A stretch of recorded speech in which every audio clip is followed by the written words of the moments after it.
کہ پیٹرول کی قیمت بڑھتی ہے تو اس کا مطلب یہ ہوتا ہے کہ وزیر اعظم اور وزیر خزانہ چور ہیں. اس سال میں انہوں نے جتنی مہنگائی بڑھائی ہے اس سے پچھلے 10 سال میں بھی نہیں بڑھی. چینی اور آٹا مافیا سے ٹیکس نہیں لے سکتے. ملک میں IMF کی ایما پر مہنگائی و بے روزگاری میں اضافہ کیا جاتا ہے اور ڈالر کی قیمت بڑھا دی جاتی ہے. حکمران جماعتیں مہنگائی و بے روزگاری کے خلاف خاموش تماشائی بنی ہوئی ہیں.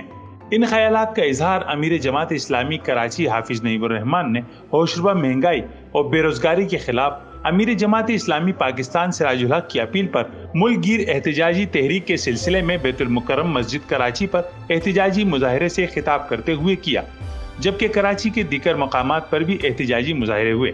ان کا کہنا تھا کہ مہنگائی کے خلاف تحریک کو آگے بڑھایا جائے گا اور آئندہ دنوں میں اسلام آباد کی طرف بڑے مارچ کا اعلان ہوگا. وزیر اعظم صاحب جب اپوزیشن میں تھے تو بار بار اعلانات کرتے تھے کہ پیٹرول کی قیمت بڑھتی ہے تو اس کا مطلب یہ ہوتا ہے کہ وزیر اعظم اور وزیر خزانہ چور ہیں. وہ یہ کہا کرتے تھے کہ پیٹرول کی قیمت بڑھنے کے نتیجے میں مہنگائی بڑھ جاتی ہے.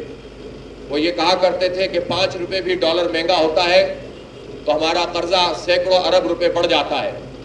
لیکن حکومت میں آنے کے بعد 3 سال میں انہوں نے جتنی مہنگائی بڑھائی ہے اس سے پچھلے 10 سال میں بھی نہیں بڑھی تھی.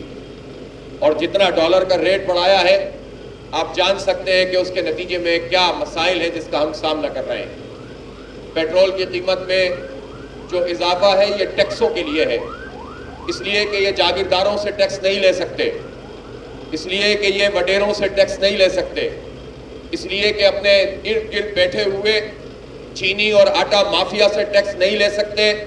اربوں کھربوں روپے ان کے دوست کھا جاتے ہیں اور یہ خود ایماندار ہوتے ہیں. اس موقع پر شہریوں اور کارکنان کی بڑی تعداد موجود تھی جنہوں نے حکومتی اقدامات کے خلاف نعرے لگائے. مظاہرین نے ہاتھوں میں پلے کارڈز اور بینرز اٹھا رکھے تھے جن پر مہنگائی، بے روزگاری اور ٹیکسوں کی بھرمار کے خلاف نعرے درج تھے. کیمرہ مین رضوان علی کے ساتھ قمر الرحمان، جسارت نیوز، کراچی.